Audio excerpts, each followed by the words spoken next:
Good morning, everybody, and welcome over to our stream. Per usual, here, so good to have you over in chat. We actually have much fewer news stories than we typically do, especially like at this point in the week. But a lot of the stuff that's incoming over this next week, over this next 2 weeks, is still so much fun, especially because all of these new X-Men comics are just in their infancy. I'm really hoping moving forward that we're going to stick reading these books for a while, very similar to the Krakoa era over at Marvel that just wrapped up. So many of these X-Men books went for years and years and years, and it was so excellent to be covering them like each and every month. So I just really hope that we continue operating at this breakneck pace and that Marvel will just continue to work with as many resources as they can that have been allocated towards the X-Men line. So we always start off this stream by talking about some of our video reviews that we posted this past week here. One of the first video reviews that we published was actually for the second issue of Marvel Comics X-Men series. That was such a phenomenal comic book. I really loved the way it was structured over as a series. I thought it was super fascinating to be introduced to this mutant known as Ben and to watch some of the reality shifting mayhem that he got into much later on in the scope of the issue. As we really talked about and discussed ad nauseum here, I think Jed MacKay is really starting to weave in some of the plot threads involving these X-Men characters like Quentin Quire and Cyclops. I was really impressed for the most part with his script that he delivered for the second issue, minus some of the character interactions between Psylocke and some of the female characters over on the core X-Men team. I did find that some of Ryan Stegman's artwork on the series can be a little bit exaggerated. However, I did find that some of his page layouts were just absolutely phenomenal. I'm still loving just this really fast pace that the X-Men series is operating at. Pretty soon when we kick off the stream, we're actually going to take yet another look at the upcoming third issue that's being published, I believe, within the next 2 weeks. So the other series that we also explored in so much detail was the 55th issue of Marvel's Amazing Spider-Man, of course written by Zeb Wells, featuring artwork from Emilio Laiso. Frankly, I think the star of this Amazing Spider-Man issue is Laiso. His artwork is incredible, it's bombastic, it's expressive, it's able to portray so much emotion between some of the characters across this series. The way that Lyso was able to implement panel bleeds and just really depict motion between the date with Shay and Peter in some really kind of covert and subtle ways led towards so much enjoyment for this overall series. I know The Amazing Spider-Man right now is in sort of a tricky place because so many readers want Peter Parker to be with Mary Jane, and currently Zeb Wells keeps positioning Peter Parker towards newer love interests. I always say that since the Amazing Spider-Man series wants to keep Peter young or within the nominal age between 20 to 30, sticking him with new characters that can provide Peter with new experiences, I think is such a wonderful idea. And I'm so happy that Wells was able to position some of these characters just in a slightly different setting than we've usually seen them in. Typically, Peter blows every single date he's on with these characters. And finally, this issue was able to portray a positive development in Peter's love life. Okay, without further ado here, I want to welcome everybody over to our stream today. I am so excited to talk about the scant news announcements we have. Also, I'm really thrilled to preview the upcoming titles in Marvel's publishing line. Just to kind of check in on the overall nature of From the Ashes so far, I'm still incredibly positive about the vast majority of these books. I feel like I'm still really thrilled about upcoming series like newer issues of X-Force to figure out what's going on with Forge. One of the other books that I really can't wait for is the upcoming chapters of NYX. I can't wait to see how the Cuckoos are going to operate against characters like Sophie and Miss Marvel. I did get a chance, actually, right before the stream to check out X Factor, And I was sort of shocked, but it didn't sort of resonate with me the way I hoped to. I really liked the artwork in that series from Bob Quinn. I think it carried just so much energy for some of our disparate mutant characters. But I found like some of the shorthand that Mark Russell was doing made it really difficult for me to latch on to some of these characters. However, to be fair, the first issue, which I really don't want to spoil over on our stream, has a pretty big and epic plot reveal. So I'm really wondering if, like, moving forward, we are going to get a lot more context to make that book, I think, mesh a little bit better within the rest of the X-Men continuity. If I could set another like sort of settle dig towards that X Factor issue, and Marvel's editorial, it's that I can't believe the publisher has already rebooted the relationship between Havoc and Madeline that felt like it was so integral to the core of the X-Men universe towards Dark X-Men. So I'm very shocked that the publisher sort of like upended like the Steve Folks material already. And to also be frank, some of the Zeb Wells material coming out of Hellions. So I was a little bit disappointed to see that as well. But overall, though, I'm still really, really happy about the line. We are actually going to publish the next issue of Phoenix in just a few moments. The way that book is able to utilize some of the intergalactic elements of the Marvel Universe and then bring them over to the X-Men, I think is a ton of fun. Okay, so we were just talking a little bit about the Amazing Spider-Man. I know that series, sadly, is coming to an end. I've been such a big fan of the Zeb Wells run, and I think we have a preview of the last arc of that comic book. First of all, let's go ahead and check out the incredibly monumental issue 56, the 950th legacy issue here of Amazing Spider-Man. This one is coming in over from League of Comic Geeks. I just really want to go ahead and read our solicit and preview the upcoming issue 56. Tombstone returns in a special oversized Legacy 950. The newest kingpin of crime will show his power to the other gangs of New York City by publicly killing Spider-Man. And of course, the easiest way to get to Spidey is to kidnap Peter Parker.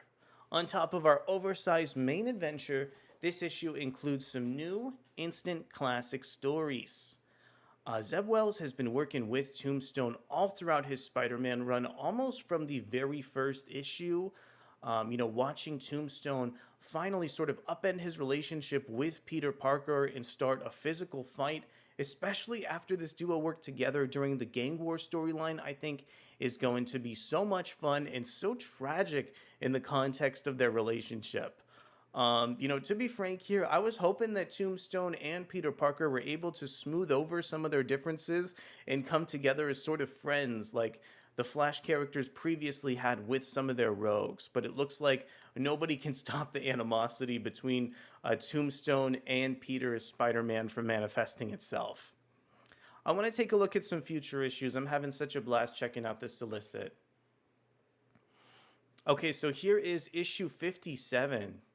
I'm wondering if Tombstone has been locked up as a result with his fight with Spider-Man over the last issue. Let's check in on our solicit here for chapter 57 of The Amazing Spider-Man. Tombstone finds himself in prison after the brutal beatings he dished out. Okay, it looks like that is what happened. It looks like Tombstone went a little bit too hard going up against Spider-Man, and as a result has found himself locked up over in prison in this new issue. Man, he needs to chill out a little bit. Okay. If you know Tombstone, you know that is not quite the end of a story starring Lonnie Lincoln. I think the Amazing Spider-Man's Gang War storyline really showed just how smart Tombstone was. I mean, the fact that he even had enough sense to team up with Spider-Man to try and like take back the territories of New York City was a great idea. Let's check out the next issue, chapter 58. The most visceral issues in Amazing Spider-Man history begin here. Huh. So it looks like this one's still written by Zeb Wells, featuring artwork from John Romita Jr. And this is all that we have on this cover. I've complained a little bit about some of the covers over from John Romita Jr. in the past. I think this one really shows some of the dramatic tension that his Spider-Man covers can carry, and I particularly love like all of the drops of rain just washing through the Amazing Spider-Man suit here. I'm not sure how to pronounce your name, Diggs, but thank you so much for coming to the stream. Great to have you in chat. Tevye says, I personally loved Ultimate Spider Man way more than Zeb Wells' mess. I know a lot of people carry that opinion, and frankly, we're actually going to explore the upcoming amazing, or excuse me, Ultimate Spider Man issue in just a few moments here. But, I really think the Amazing Spider-Man with Zeb Wells has been forging ahead with brand new continuity with some of these characters. So I may have a slight disagreement with you there, Tevia, but I really appreciate you coming in chat and giving your perspective. If there's any like big reason why the Amazing Spider-Man, or excuse me, the Ultimate Spider-Man series is speaking more to you than the Amazing Spider-Man book, let me know in chat. I'm curious to hear why. Okay, this is the 59th issue. I was thinking, based on the cover for the last chapter, that Tombstone and Peter Parker have already stopped their fight, but apparently that is completely wrong based on some of the incredibly exaggerated panes of glass that are breaking on the window between Spider-Man and Tombstone. Once again here, let's check out our solicit. The mano a mano fight that started last issue is so huge, it took over the cover to here. Come see John Romita Jr. do what he does best with the most brutal fight in Spider-Man history, Spidey versus Tombstone. Even though I'm very excited to see what Zeb Wells brings to this last confrontation between Tombstone and Spider-Man in this run, I was really hoping that he would sort of drop the animosity and these two characters would gravitate towards each other a little bit more naturally. I wonder if there's going to be any sort of redemption towards the very end of this run. Tevye says, I can understand that, and honestly, for me, Ultimate Spider-Man is speaking to me mostly because it treats Peter Parker and Mary Jane's like adults, and the Shocker is really good and awesome. I think that's a great perspective, and I know a lot of fans right now are really hungry for that relationship material between Peter Parker and Mary Jane. Frankly, I wish the Ultimate Spider-Man series, even right now, was a little bit more closely tied to the continuity. To be fair, I just checked out Ultimate Spider-Man issue 7 before we started streaming today, and I did find that they are starting to beef up some of those plot threads involving Iron Lad and the threads from Ultimate Invasion that had me interested in the series from the first place. I will be checking out the upcoming preview pages for Ultimate Spider-Man 8 in just a few moments, actually. But overall here, I'm really hoping that Ultimate Spider-Man is able to more firmly root itself within the Ultimate continuity as opposed to just recycling older Spider-Man stories. The idea of Harry Osborn being explored within a Spider-Man comic from the very beginning without a super significant change to what we've seen in the Stan Lee material or like the Tobey Maguire movies has me really, really worried about that book. We will be talking about it a little bit more in just a few moments. Tevye says, ASM keeps treating Peter like garbage, and this Tombstone story gives me no hope because this story has been so boring and isn't great in my opinion. Again, I really like your perspective. I think it's great to have other opinions as opposed to just mine, especially because I can be so extreme, in some of my opinions in certain instances. The thing about Ultimate Spider-Man is just how settled, or excuse me, the thing about the main Amazing Spider-Man series that's really been like sticking with me after quite some time is just how settled some of the character interactions between Tombstone and Peter Parker can be. In a lot of instances, these two are ready to like fight each other, but something like emotionally complicated happens and they can't endure their fighting for like the long haul. I just think the very settled and character focused way that Zeb Wells has been writing these two characters has me interested in watching their fight all the way to the bitter end. We're sitting here and I'm getting emotional about just checking out these solicits, and I am hoping, I am praying here that Tombstone is going to have some big redemption moment in Spider-Man issue 60. Let's check out the solicit for the next issue and see if what I want there is actually there. Okay, so here it is, Amazing Spider-Man 60. First of all, this is a great cover from John Romita Jr. I think John Romita Jr. works best when he has like some sort of lines or technique obscuring some of his artwork to just blend as much intrigue as possible. Also, I want to go ahead and check out the solicit here too. Special oversized finale. Zeb Wells says goodbye to the Amazing Spider Man in style with his collaborators, John Romita Jr., Ed McGuinness, and some other special surprise guests. When one era ends, though, another begins, as The Eight Deaths of Spider Man gets a special prelude by Joe Kelly. Yeah, it has the main artists for this issue was Ed McGuinness and John Romita Jr. I would probably argue at this point that those are the two people that have contributed most towards the artistic sensibility of Zeb Wells' run across the series. Also, I want to take a quick pause here and catch up with chat a little bit. Afro SF, welcome over to the stream. Greetings, Arakko, Braddock, and chat. Ultimate Spider-Man was my favorite Ultimate book until I read Ultimate X-Men 5 and realized Peach Momoko had a great build-up she planned all along. Man, I could not agree with you more. I think out of each of these Ultimates titles, the two that are winning the most for me is the main Ultimates book, which I still haven't read the third issue of. Checking out that preview on stream and like watching me slowly get the revelation that we were actually checking out the new origin for the new She-Hulk was just mind-blowing. Very similar to Amazing Spider-Man, I really think the main Ultimates book can be extremely subtle with how they're portraying continuity. I think Dennis Camp is just killing every single issue of that series. Also, Afro SF, you mentioned Ultimate X-Men. Some of the character interactions with Ultimate X-Men and the way that these brand new characters have been interacting with the Makers Council, even before they're ready to like descend upon the X-Men, has been thrilling. I feel like it's just sort of a cat and mouse game, and we're just watching, somebody start to pull the rug out from under us. And another thing that I think has been so compelling about the current Ultimates line is that we sort of have a time frame now. There's only a few more months before the Maker comes back.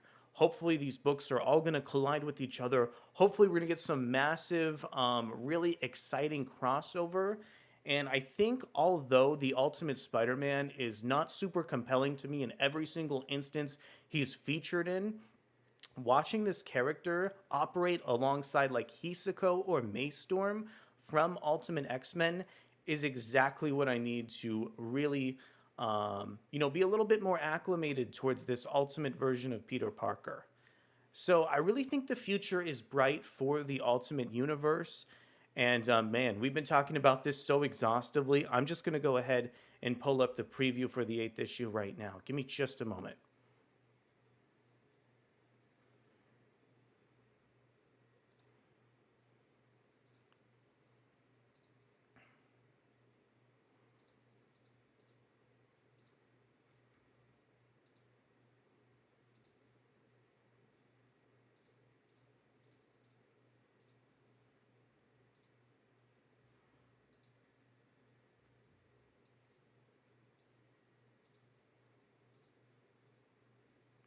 Okay.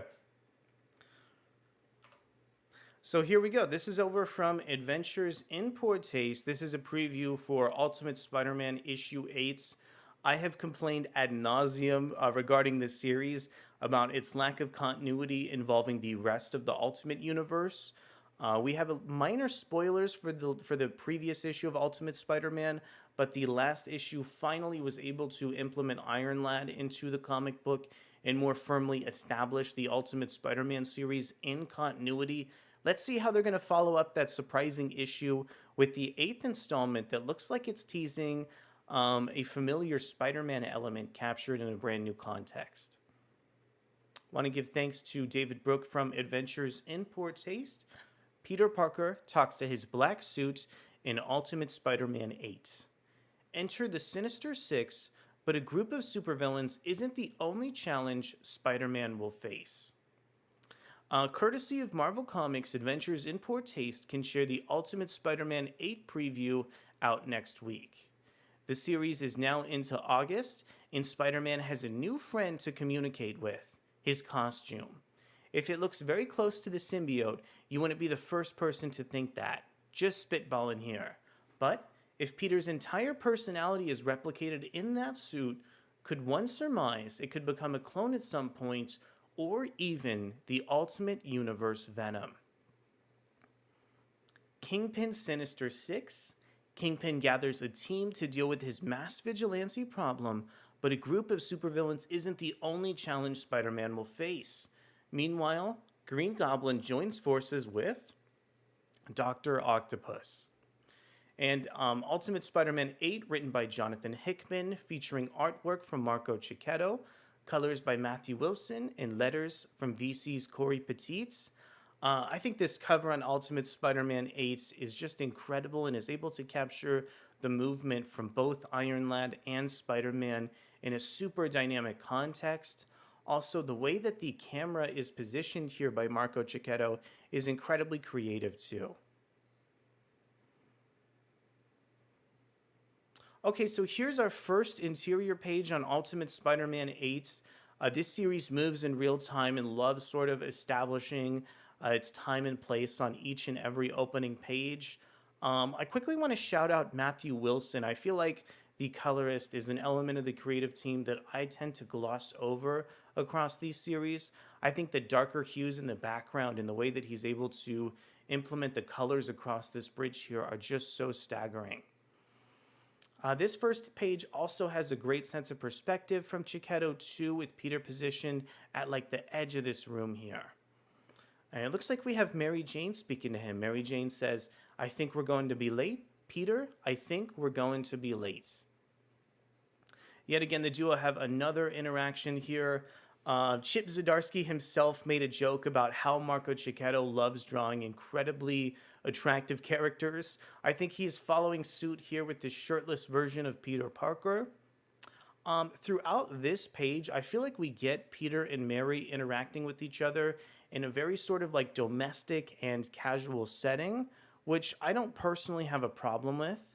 Also, I can see that Jonathan Hickman is really trying to dive up the tension between Peter Parker and this mysterious object that may be carrying elements of the Venom property. Okay, this is our second to last page in the preview here, and we can see that Spider-Man is seemingly arguing with this object in a very similar way towards the Venom property. The object says to Peter that, "Well, that's disappointing, but I tell the kids I said happy birthday. I talk all the time, Peter. I believe we've even had conversations. Yes, same as right now. I'm not actually talking out loud. You're imagining this." Here's our very last page of the preview, teasing the fact that Peter Parker is arguing with this device yet again. And I find myself at a sort of crossroads here because I feel like this is so similar to a lot of the other content we've gotten across various Spider-Man movies or other Spider-Man comic books. I feel like we've already seen this same argument between Peter Parker and these sort of black suit symbiote manifest across so many other stories. I'm not finding the one element that sets this apart, from its contemporaries. So I really hope going forward that Ultimate Spider-Man will continue to explore some of the other aspects of the Ultimate Universe and really ground this series in more continuity. I'm a little bit disappointed at this stage that this series seems to just be going back to the well of Amazing Spider-Man continuity and just sort of polishing off like old stories in different contexts that don't link up with each other. We already talked about the idea of Ultimate Spider-Man having a crossover. I'm thinking maybe in the near future, if this book is able to work closer together with comic books like the Ultimate Black Panther series, I could definitely get a little bit more invested in it. Those are some of my thoughts over on Ultimate Spider-Man. I still feel like The Amazing Spider-Man is in a more creatively rich place with the way that it's able to pay off so much of their long-term relationships between characters who haven't been explored with quite as much depth. And also, my mind is opened if Ultimate Spider-Man is able to beef up a little bit more plot and show just really insane scenarios with this ultimate version of Peter Parker, I would be all in from the first chapter. Okay, I'm going to take a quick break and then we will be back to cover the rest of the news stories and to talk about just the future of Marvel's X-Men publishing line.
Okay, I want to thank you so much for your patience here.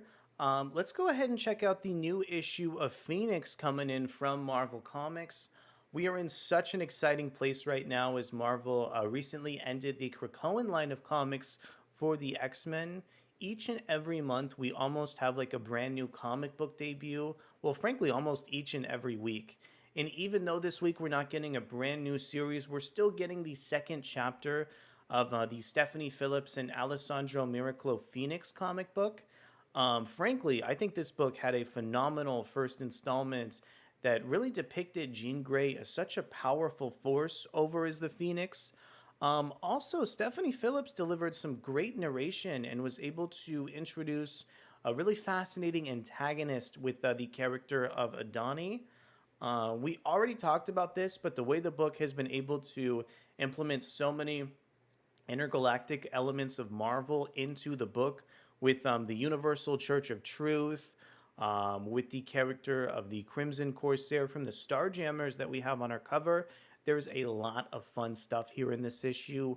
Also, I quickly forgot to mention Thanos' Black Order is appearing here in this comic book in just a slightly different context than we saw in the last appearance, too.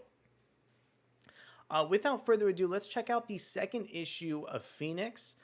This one coming in from Adventures in Poor Taste, published on August 16th. Jean Grey is dedicated to protecting innocence in deep space.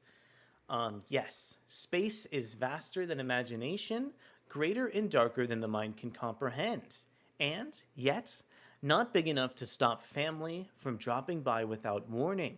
But that's how it goes when your father-in-law is Corsair of the Starjammers. Leaving the pirate life behind, he's got the inside line on huge news in Phoenix is the only one who can act to save untold lives. That is, if she can believe he's telling us the truth.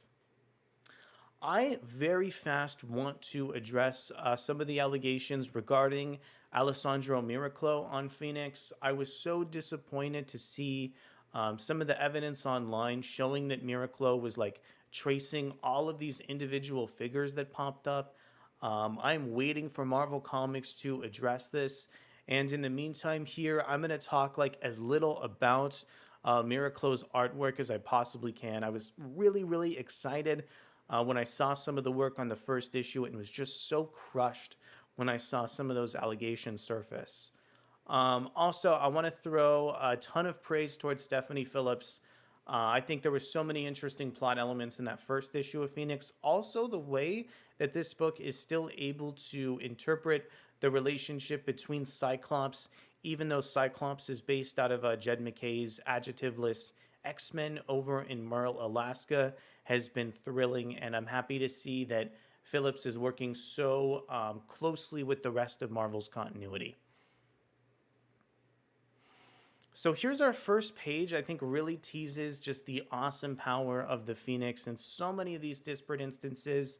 I want to read a little bit of Phillips' just fantastic narration to get you more acclimated into the issue. For the next week, Jean Grey adjusted to her new role among the stars, responding to every psychic call for help. No matter where to the universe it would take her, although Jean Grey, the cosmic entity known as the Phoenix, does not require any of the necessities that maintain human life, like food, water, or oxygen.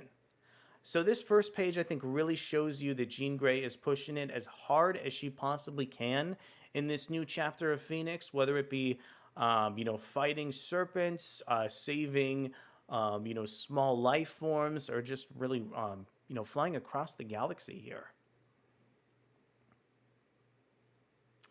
Despite what I have to say about Alessandro Miraclo, this page layout is so dynamic and just interesting to witness here. Looks like Jean Grey finds herself a little bit homesick, longing for the character of Scott Summers and a cup of coffee. Right after we check out this preview, we're actually going to look at the solicit for the adjectiveless X-Men 3 to figure out what Cyclops is up to over in his book. On this next page, we also get a bit of a hint here that the Phoenix is responding to yet another distress call across the galaxy. But this time, instead of seeing a new threat, she actually is previewed and introduced to the character of Crimson Corsair, the father of Cyclops. Really fantastic to have him in an upcoming series, and I'm hoping that he's able to bring so much personality to this upcoming chapter of Phoenix. This is yet another really beautiful page from Miraclo, and I just can't wait to see what the future holds for this title here. Really interesting teases about the future of Phoenix over with the Corsair character. I want to take a few moments, and then we are actually going to preview the future of the adjectiveless X-Men to see what Cyclops is up to.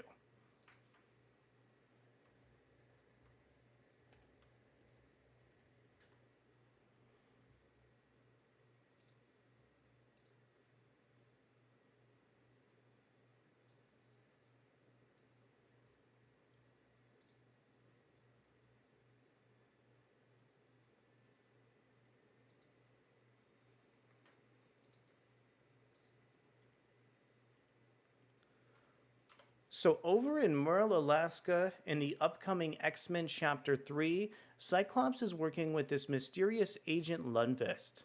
Let's go ahead and check in on the solicit for X-Men 3 from Adventures in Poor Taste. Scott Summers versus the United States of America. How did the X-Men come to possess their headquarters, the Factory? And how difficult a position does that put them in? As Cyclops meets the implacable Agent Lundvist, the X-Men come to find out their new home may not be as secure as they thought. I'm thinking here in the middle of Cyclops working with this dispute across his own base of operations, it's probably going to be really hard for him to contact Jean Grey in the near future. That being said, though, Cyclops can always send out a distress call as these two individuals seem to be talking to each other telepathically across the future of the X-Men. Let's maybe take a look here at what the future holds for the next chapter of X-Men, and then we'll preview one of our brand new news stories.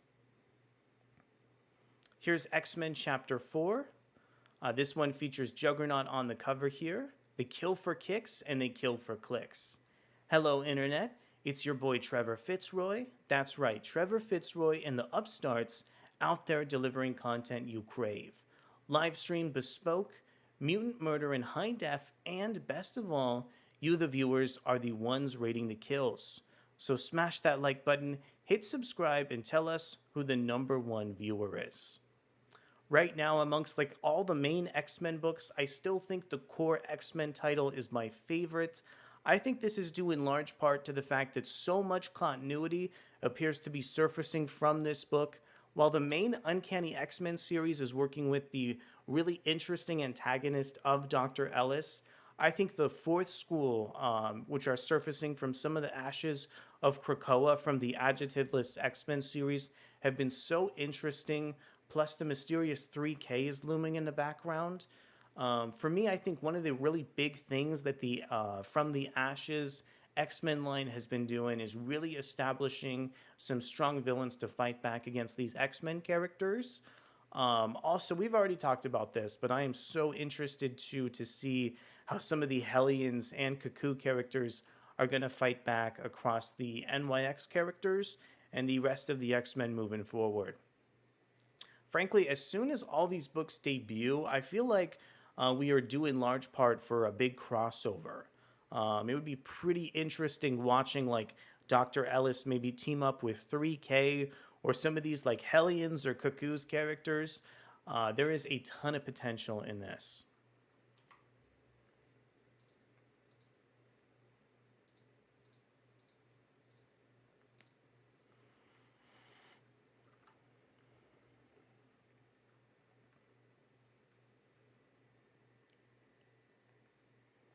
One creator who has impressed me across his work at both Marvel and DC Comics has been none other than Philip Kennedy Johnson. I want to go ahead and explore what he's bringing to the landmark 800th issue of his Hulk series.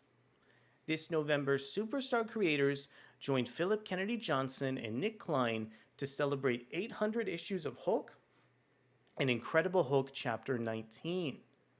November's Hulk 19 marks 800 smashing issues of The Strongest There Is with a giant sized milestone issue. In addition to continuing writer Philip Kennedy Johnson and artist Nick Klein's acclaimed horror infused saga, it'll be packed with celebratory bonus stories by superstar talent, including legendary Hulk scribe Greg Pak, along with Benjamin Percy, Torrent Grandbook, Jeff Shaw, Lin Yoshi, and Lan Medina. There is so much to talk about already here. First off, well, I definitely haven't followed every single issue of the Hulk. There's something so fascinating about the way Philip Kennedy Johnson is able to infuse all these horror elements in the main Hulk series. Of course, this is coming off the Immortal Hulk comic book, which I think in some instances carried a more direct sense of horror, but there's still something just so magical about what Johnson is bringing in the way that he's been able to implement like these really old and ancient stories to unearth as brand new villains for the Hulk. Also, artist Nick Klein is so accomplished. He's a Marvel Stormbreaker. He's worked on really, really incredible issues of Thor. And I think some of these covers on the Incredible Hulk that we're going to take a look at as well speak for themselves. Featuring all new tales that spotlight other Gamma characters from She-Hulk to Brawn to Red Hulk, Incredible Hulk 800 will lay the groundwork for an all-new solo series starring a member of the extended Hulk family launching early next year. I'm curious to see who that could be, if it could maybe be the Charlie character who's been working alongside Bruce on this latest run of the series. We really quickly also should comment on these other creators on the book. Benjamin Percy delivered great stuff over in Marvel's Krakoa line. Toran Gronbeck has been killing it on so many of these Venom issues. Jeff Shaw is just such a talented and accomplished artist. I'm not familiar with Lin Yoshi, but Lan Medina also a really, really strong artist as well. So in addition to both Philip Kennedy Johnson and Nick Klein, we have a wonderful creative team on the rest of Incredible Hulk 800. Johnson and Klein's main story will ask if the Hulk has finally met one stronger than himself. After a crushing defeat at the hands of the eldest, the Incredible Hulk is a slave, and the return of the Mother of Horrors is imminent. Hulk's only hope is the newly resurrected Charlie Tidwell, who takes on the Skinwalkers of Lycana to save Hulk, but what ancient power did the Skinwalkers awaken within her to bring her back? Can her mysterious new power give Hulk the edge he needs to defeat both the Skinwalkers and the Immortal Eldest. What a tremendous honor to write a landmark issue of one of the biggest titles in comics. We are not wasting the opportunity, Johnson promises. Fans are going to see the throwdown between the Hulk and the Eldest, Nick Klein's craziest Hulk transformation to date, an insane reveal featuring Hulk's sidekick Charlie, and a complete status quo reset that'll propel us into uncharted territory in 2025 and beyond. I'm thrilled to hear that Johnson is going to be sticking with the Hulk property for such a long time here. Also, now that we've finally seen like the full cover over on Hulk 800, it's not only the really interesting like sense of scale that Nick Klein brings to these covers, but my God, it's the colors. It's that weird like red hue on Hulk's chest that brings out, I think, just so much of the intrigue and wonder over on this landmark cover here. Great work from Nick Klein. I'm so happy that Marvel is sticking with this Hulk series for the long haul. And I'm thrilled to see what Philip Kennedy Johnson and Nick Klein are going to be bringing to Charlie and the rest of these Hulk characters in the near future.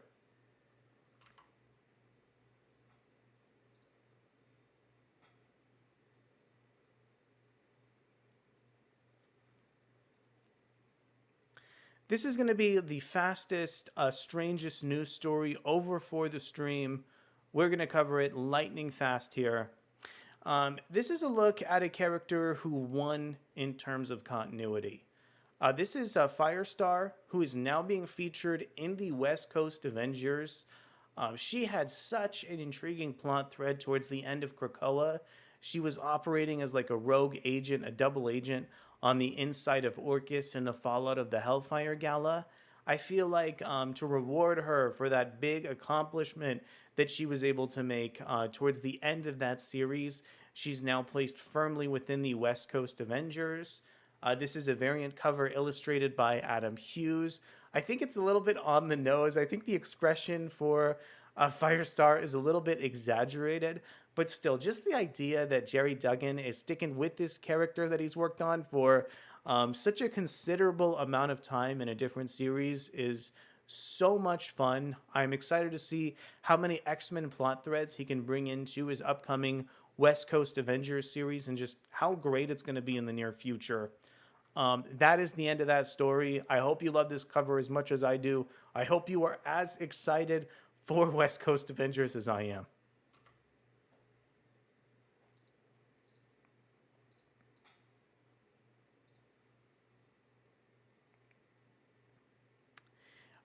Our next two news stories are also equally as strange. They are equally as interesting. Let's go ahead and check in on my favorite Batgirl, Cassandra Cain, who is actually getting her very own series. This one is coming in over from Gray McMillan on popverse.com. Yes, you read that right. Cass Cain is back in DC's new Batgirl ongoing for DC's All In. DC just announced its new All In initiative last month, and already the line has its first all-new title, which spotlights the return of a fan-favorite character to celebrate her 25th anniversary. Coming this fall, Cassandra Cain is reclaiming the mantle of Batgirl in a new series, and she's going to make it as kick-ass a title as she possibly can, literally. The new series comes from writer Tate Bromball and artist Takashi Miyazawa. I've definitely seen Miyazawa's art before. I'm not as familiar with Tate Bromball. I know I've seen him, I think, in a recent DC project. I'm really curious to see what their vision of Cassandra Cain looks like for an ongoing Batgirl series. Okay, it looks like... So in addition to Cassandra Cain being featured in the Birds of Prey series, she's also going to be in this comic book.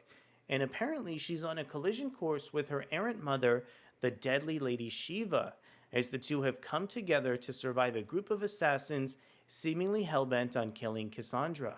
But why? Cassandra has been my long favorite Batman character, so I am seriously honored to be taking on her story. In the year of her 25th anniversary, no less. Get ready for family drama, long-buried secrets coming to light, and lots of martial arts ass kicking the way only Cass can do. Batgirl is back in her own title, and the world wouldn't know what hit it. So, regarding my own personal history with Cassandra, I didn't have a chance to read some of the characters' ongoing series when they were first published, but I found her recently when DC launched the Rebirth Initiative and was so impressed at what James Tynion was able to do with her over in the Detective Comics series. Also, she's been in so many like interesting background Batman titles that I've enjoyed throughout the years, and watching her show up in the brand new Kelly Thompson Birds of Prey series has been such a blast here. I am so happy that in addition to featured in her own ongoing series, she's also getting that Takashi Miyazawa artwork. I feel like that's going to be so beautiful in the book too. Let's see. I'm so excited to be exploring the story of Cassandra with Tate, added Miyazawa, whose work includes Marvel's Miss Marvel and Boom Studios' Met Cadet U. She's an intriguing part of the Bat family, and I can't wait to see all the twists and turns. I'm also honored to be drawing such a wonderful book as my first DC project. Good on DC for snatching up such an accomplished artist relatively early in their career. The new series launches with the first issue featuring covers by David Tilasky, Jeff DeCal, Stanley, Art Germ Lau, and Skylar Partridge. You can see all of the covers in the gallery below. Man, I wish I could tell which artist drew which cover, but my goodness, is that gorgeous. Once again, such like a modern sense of perspective and design on this cover. I hope DC wouldn't bury Cassandra behind the logo in the top half. Yeah, this looks really reminiscent to some of Stanley Art Germ Lau's previous artwork for me. Once again, really, really intriguing cover featuring a masked Cassandra behind a moon carrying a batarang.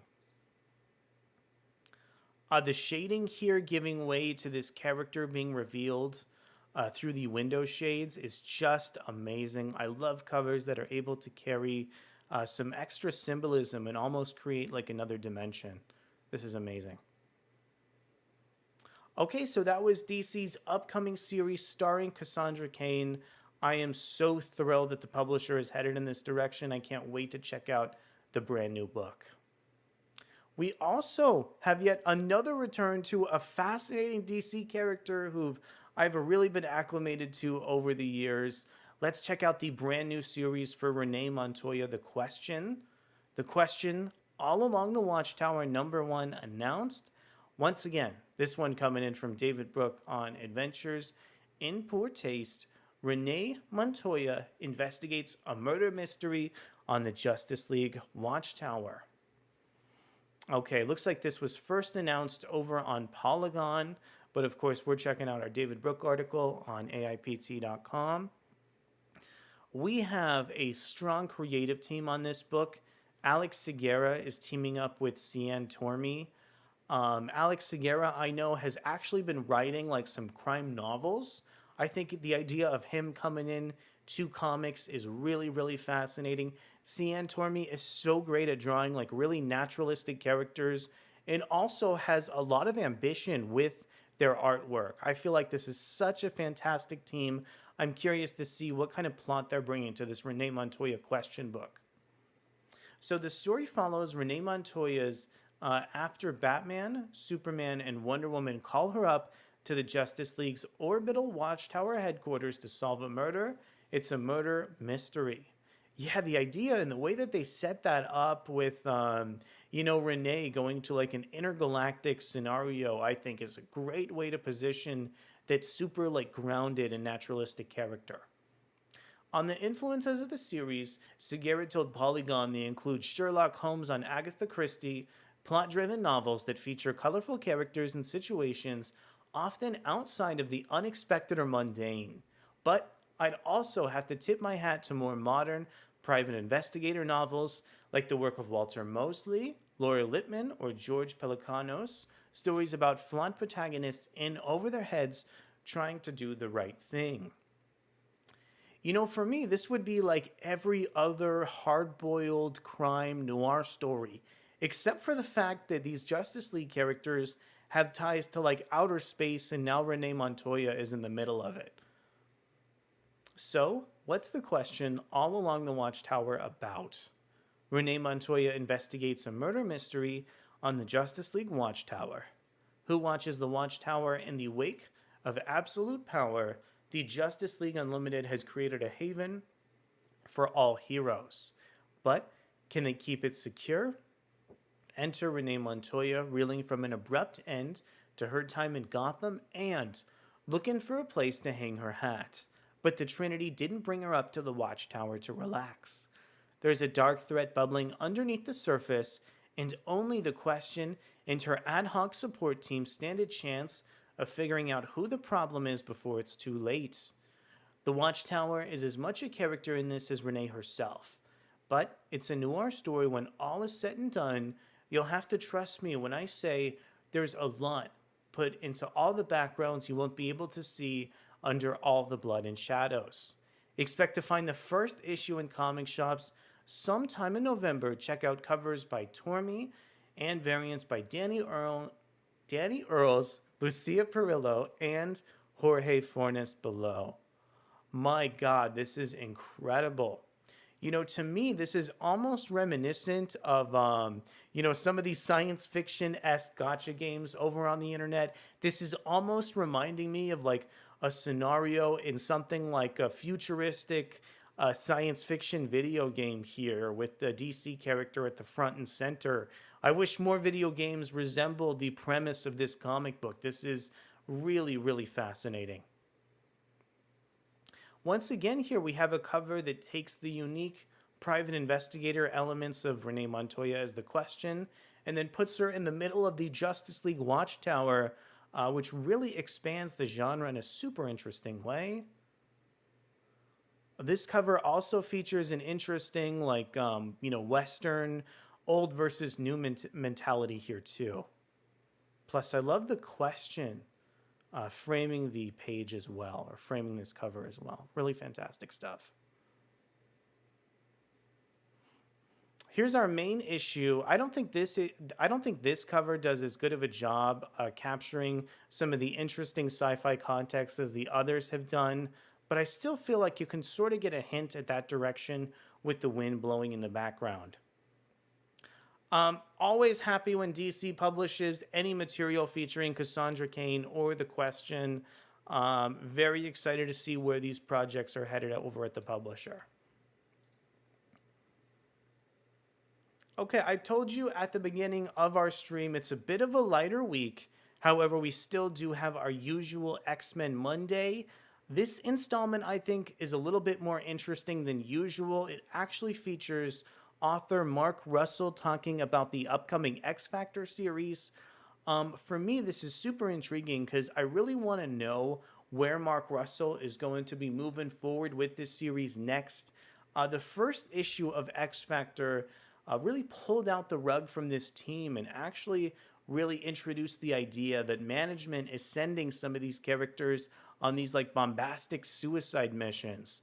So I feel like the X Factor team is gonna really have to establish more of like a centralized premise in order for the book to continue. I'm so curious about how Mark Russell is going to be continuing this book. Let's find out what some of his plans are in this X-Men Monday over with Chris Hassan. Welcome, X-fans, to another uncanny edition of X-Men Monday at Adventures in Poor Taste. X Factor. It's a team that had some wildly different iterations. There was the team that launched the brand, featuring the original X-Men pretending to be mutant hunters. Boy, that storyline just destroyed the continuity of the initial X-Men. I think it's so fascinating that the bones of X Factor are with the sort of destruction of what Chris Claremont was lending towards the X-line. There was the government-sanctioned team featuring Havoc, Polaris, and Strong Guy. Multiple Man gave us X Factor investigations, and most recently, North Star led his own team of X Factor investigators on Krakoa. Yeah, I know the Peter David X Factor is so dear and beloved to so many readers. I never quite got the chance to check that book out, but I definitely think it's interesting with how it's positioned some of our like private investigators, sort of like off the books mutants. Also, I just had a chance to think back about the most recent X Factor series as a part of Krakoa. I think it's a bit of a shame that that book never had the opportunity to explore its mission statement before it was ended. The From the Ashes era X Factor team, they're government employees who also happen to be mutant celebrities. You'll get to experience it all when X Factor 1, written by Mark Russell and illustrated by Bob Quinn, goes on sale this week. And of course, X Factor 1 is in stores right now. More immediately, Mark's making his X-Men Monday debut to talk a little bit more about the series and cast. Let's see what he has to say. I've talked about this before on previous streams, but Mark Russell himself has a great pedigree from some of his previous series. Russell's work on Flintstones has really spoken to me with some of the interesting satire that that book was able to characterize for that interesting, like, prehistoric period. Welcome to X Factor, Mark. Let's kick things off with a question from X fan Ethan, who is curious to learn what attracted you to writing an all-new X Factor series for Marvel. Well, aside from the fact that it's a freaking X-Men series, I really like the fact that it's post-Krakoa and it's about people trying to find their way together in a world that doesn't really want them. I feel like this is what so many people are feeling right now, so it felt like a really relevant angle for a comic series. X-Fan Gorkum said we've seen the concept of mutant celebrities tackled before in Peter Milligan and Michael Allred's X-Force, X-Statix, The Excellent series. Gorkum was wondering how you take your... All right, give me 1 second. Let's see if I can get this sentence out. Gorkum was wondering how your take on mutant fame and X Factor will differ from those runs. There we go, we got it. Mark Russell says, I think that's what's different about this one is about how there's a difference between celebrity and acceptance. You might be famous, you might even be loved, but if a police officer doesn't recognize you when they pull you over, your life is still in danger. While it's nice to be famous, to have the trappings of celebrity, it doesn't really convince people to see you. People like you as human beings. In fact, it kind of encourages them not to. There's a commentary on social media how people have been willing to destroy their lives to even attain a fleeting moment of fame. I like that idea that these X Factor characters are putting it all on the line, every single mission just for their 5 seconds of fame. But to be honest, that premise, that idea sounds a little bit shallow to me. So I'm interested if there's anything else lingering behind the surface of the social commentary that Mark Russell is going to lend towards X-Force. Let's see what else he has to say. Let's talk about your eclectic cast. Starting with the team's co-leaders, X-fan Harry G asked, what will Angel and Havoc's dynamic be as X-Factor's co-leaders? To put it frankly, they do not get along. Angel sees himself as the natural leader of X-Factor and doesn't even want Havoc to be on the team. And Havoc, for his part, isn't sure he should be on the team either. But it feels like he's the only thing separating the other people on the team from being killed from the benefit of social media likes. Yeah, definitely find it interesting how there's some animosity between Havoc as well as Angel across this new volume of X Factor. Also, I'm very happy to see this next question really being centered around the character of Havoc as well as his relationship with Polaris. Towards the end of the X-Men's Krakoan era, Havoc was positioned in a seemingly friendly and really nice romantic relationship between Madeline and Alex. So I'm interested to hear how that dissolved in this question from Adventures in Poor Taste. They say, not sure if anybody's told you this yet, but X-fans tend to have opinions about who's dating who in the X universe. X-fan Christian Smith, for instance, said, Havoc and Polaris haven't been a couple for a very long time.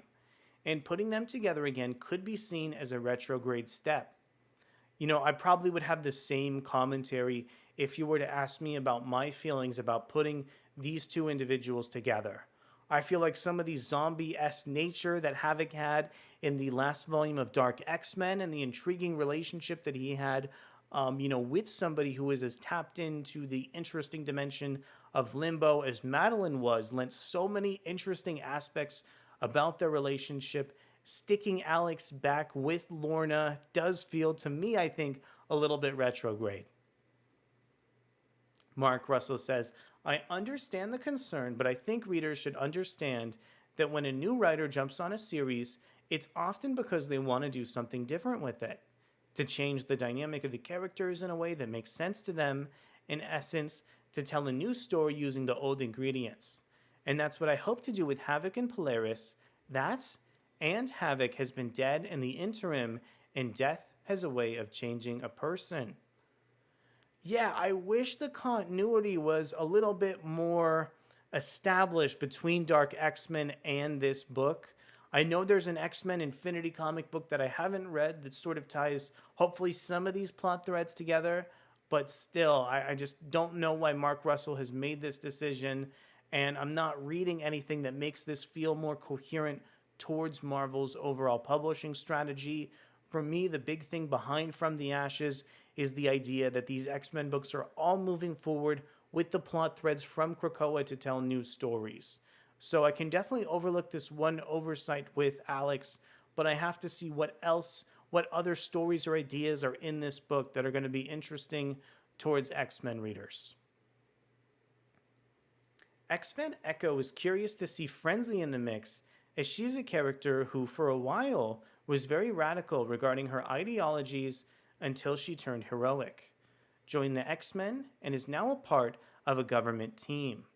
Will Frenzy's journey and reasoning for being on the team be explored in this series? Mark Russell says definitely. Admittedly, Frenzy is a rebel and not someone you'd expect to sign on to a government assault squad, but everyone comes to this team with their own motives and beliefs, and that's part of what I wanted this story to be about. A sort of Dirty Dozen story about rebels and outcasts who all have different ideas about what it means to be a mutant after the fall of Krakoa. X-Fan Noelle wanted to thank you so much for bringing back her favorite crazy cat, Feral. Noelle pointed out that Feral doesn't always get along with her crew. Could you tease if she'll be butting heads with anybody in the series? And if so, who? I think the people she butts heads with most are the fans on social media. She does not take criticism well, to put it mildly.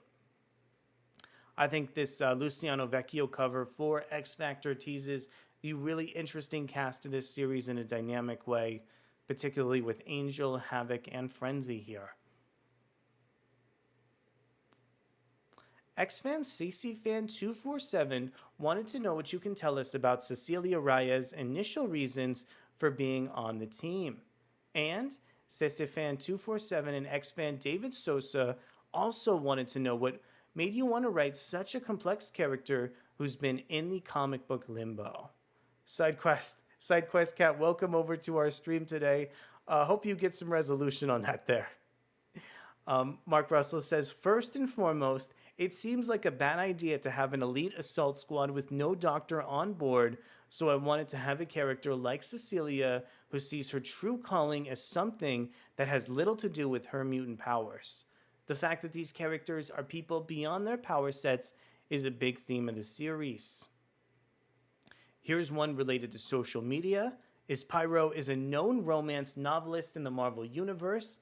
X-Fan Tori was wondering if, in your opinion, Pyro's books are TikTok worthy. Tori wants to know if you think he has a fan base for his books that are as unhinged as romance talk. Mark Russell says, I hadn't planned to go there in the series, but this actually sounds like a brilliant character arc. I could see Pyromantic being its own series, actually. This page from Bob Quinn introducing our X Factor team was such a wonderful page out of the brand new X Factor issue. Okay, let's check in with the very last question and then we'll preview the upcoming interior art from Adventures in Poor Taste. Finally, someone X fans are familiar with is artist Bob Quinn. What can X Factor readers look forward to on the art front? Mark Russell states, I think Bob is the perfect artist for this series. He can do goofy well, he can do heartbreaking well. His action sequences are amazing. This is lucky for me because this is a series that plays into all these notes, and Bob truly gets a chance to show off his full range, and it's a privilege to see. Can't wait to see it all this week in X Factor issue 1. Let's catch a glimpse at some of Bob Quinn's upcoming X Factor artwork here. Looks like this is a tease at some of Alex Summers' powers as Havoc. Man, such a staggering way to implement and design this character too from Bob Quinn.